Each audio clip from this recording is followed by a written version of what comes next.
Hello আমার ভালোবাসার মানুষ। তো সারাদিন ঘোরাফেরা করছি, তো তার জন্য লাগছে আমার খিদা।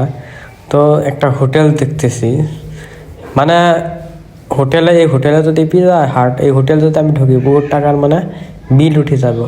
তো কিভাবে এখন মানে খাওয়া দাওয়া করবো বলেন?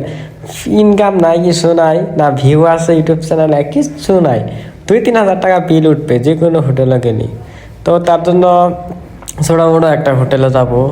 তো রাস্তাটার কন্ডিশন একদমই খারাপ, দেখতে পাচ্ছেন তো। একদম তো টাউনত এরকম রাস্তা থাকে নাকি আপনার বলেন?